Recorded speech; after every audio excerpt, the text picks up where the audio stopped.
8th class understanding quadrilaterals का chapter है। आज क्वेश्चन नंबर 7 है। फाइंड क्या करना है आपने, X Y and Z. Figure हमारे पास दिया हुआ है, ये एक हमारे पास फिगर है। इसमें एक्सटीरियर एंगल जेड है, वाई है, एक्स है और जेड है। 3 एक्सटीरियर एंगल दिए हुए हैं और 3 के जो इंटीरियर एंगल हैं वो है एक्स की जगह क्या है 90 डिग्री और जेड की जगह 30 है और वाई की जगह कुछ नहीं है। ठीक है, सबसे पहले हमें एक्सटीरियर एंगल निकालने के लिए हमें इंटीरियर एंगल का पता होना चाहिए। फर्स्ट एंगल दिया हुआ है, इसमें 90 है, सेकंड दिया हुआ 30 है, थर्ड दिया हुआ नहीं है। इसको हम नाम क्या रख लेते हैं, W। ठीक है, W हम नाम रख लेते हैं। अब इसमें क्या है, थर्ड एंगल निकालने के लिए, इंटीरियर एंगल निकालने के लिए हम एक प्रॉपर्टी लगाएंगे। ठीक है, जिसे बोलते हैं sum of interior angle of a triangle. ठीक है, sum of interior of a triangle ये किसके बराबर होता है, इज इक्वल टू 180 के बराबर। अब हमारे पास क्या है, x है, मानो x प्लस z है प्लस यहां नाम हमने W रख दिया है। W इज इक्वल टू कितना आएगा 180 के बराबर। x का इंटीरियर एंगल हमारे पास कितना है 90 डिग्री प्लस z का कितना इंटीरियर एंगल हमारे पास है 30 डिग्री प्लस और y का कुछ नहीं है तो W इज इक्वल टू कितना आएगा 180 डिग्री के बराबर। 19 प्लस 30 कितना होता है 120 degree plus W is equal to 180 degree. अब आएगा यहां से W निकल जाएगा और 180 में से ये माइनस हो जाएगा, ये इधर चला जाएगा, माइनस हो जाएगा 120 डिग्री। अब W इज इक्वल टू कितना आएगा 60 डिग्री।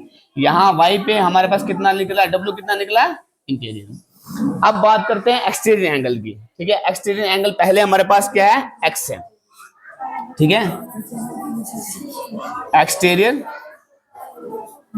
एंगल x रख लेते हैं, x की बात करते हैं। x हमारे पास क्या है 90 डिग्री।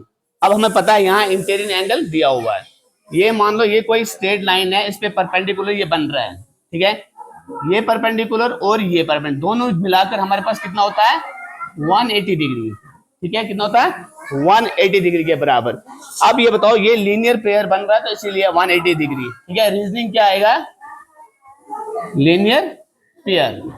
ठीक है, अब यहां से x निकल जाएगा, x प्लस अब कितना है हमारे पास x, यहाँ पे सॉरी यहाँ पे x is equal to 90 minus 180 कर दो तो हमारे पास कितना आएगा 90 डिग्री। x हमारे पास कितना एक्सटीरियर एंगल आया 90 डिग्री। अब इसी तरह से z करते हैं, z भी मान लो ये एक स्ट्रेट लाइन है, ऐसे परपेंडिकुलर होता है यहाँ पे और यहाँ पे, ये भी लीनियर पेयर बन रहा है, ये भी हमारे पास कितना होगा 180 के बराबर होगा। 180 के बराबर तो z हमारे पास कितना है, जैसे z इज इक्वल टू कितना है, कितना आएगा 180 डिग्री माइनस कितना आएगा 30 डिग्री तो इज इक्वल टू कितना बनेगा 150 डिग्री। ठीक है, अब हमारे पास z कितना आया 150 डिग्री। अब थर्ड इसी तरह से भी मान लो थर्ड एंगल हमारे पास क्या है y है, जिसे हम w का नाम दिया था, इसी तरह लीनियर पेयर बन रहा है, वो भी तो 180 के बराबर ही होगा। ठीक है, अब ये भी 180 के, वो w हमारे पास क्या है, ये आएगा W इज इक्वल टू हमारे पास कितना निकलता है 180 डिग्री माइनस 60 डिग्री तो कितना आएगा इज इक्वल टू 120 डिग्री। हमारे पास 3 ही एक्सटीरियर फाइंड हो गए। कितने हमारे पास है, x कितना आया 90 डिग्री, y हमारे पास कितना आया 150 डिग्री और W कितना आया 120 डिग्री। ठीक है, अब हमने क्या करना है फाइंड, वो कहता है इनको फाइंड करो। फाइंड करने के लिए हमारे पास उन्होंने प्रॉपर्टीज दी है x plus Y plus Z. ठीक है, इनको फाइंड करना है।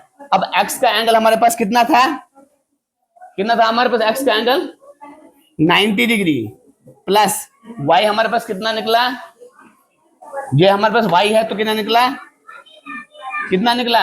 120 डिग्री प्लस तो हमारे पास z कितना निकला 150 डिग्री, तो इज इक्वल टू कितना बनेगा ये 120 हमारे पास 360 डिग्री। ये आपका आंसर, ये पूरा होल जो था 360 डिग्री के बराबर था। ठीक है।